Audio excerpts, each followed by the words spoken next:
سبيل الدموع سبيل مريح. اوحى الله عز وجل الى جبرائیل علیہ الصلوۃ والسلام ان اقلب مدینہ کذا وکذا باہلھا. اللہ نے حکم دیا حضرت جبرائیل کو فلاں فلاں بستیوں کو الٹ دو اس کے رہنے والوں سمیت.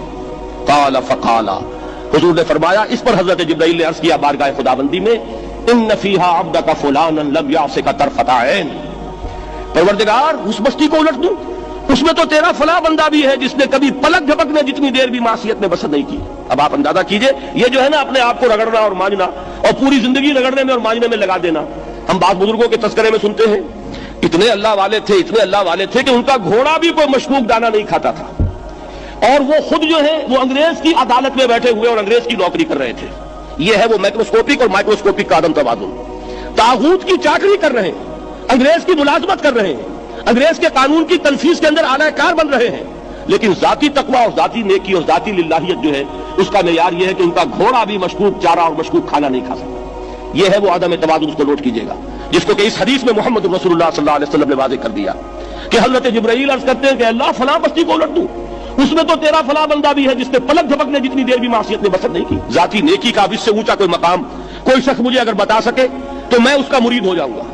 اس سے اونچا کوئی مقام ہوگا کہ آنکھ جھپکنے جتنی دیر بھی کسی نے معصیت میں بسر نہیں کی، ذاتی نیکی کی معراج.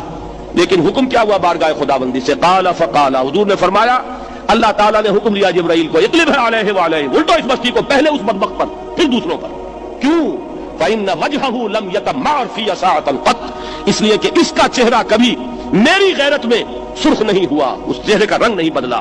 بے غیرت انسان، بدیاں پھیلتی رہیں، میرے دین کو روندا جاتا رہا، میری شریعت کی دھجیاں بگڑتی رہیں، عوامر کا مذاق اڑایا جاتا رہا.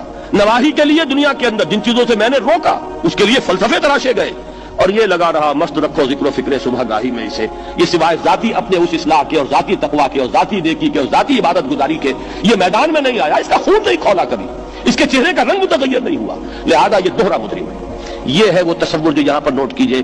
ہاں اس کے یہ معنی بھی نہیں ہے کہ نماز بھی نہیں پڑھ رہے، روزہ بھی نہیں رکھ رہے، اقامت دین کے کارکن ہیں، فرض نماز آ گئی ہے وہ چلی جا رہی ہے، جماعت کا کوئی اہتمام نہیں ہے. اب یہ دو انتہائیں ہیں. ایک انتہا یہ کہ وہ تزکیہ نفس جو ہے اسی میں وہ رگڑنے اور مانجنے کا عمل جاری ہے.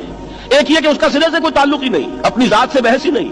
وہ کیفیت وہ ہو گئی ہے جو یہود کی آئی ہے قرآن مجید میں کہ تامرون الناس بالبر وتنسون انفسکم وانتم تتلون الکتاب، کیا تم لوگوں کو نیکی کا حکم دیتے اور اپنے آپ کو بھول جاتے ہو؟ یہ دوسری انتہا ہے.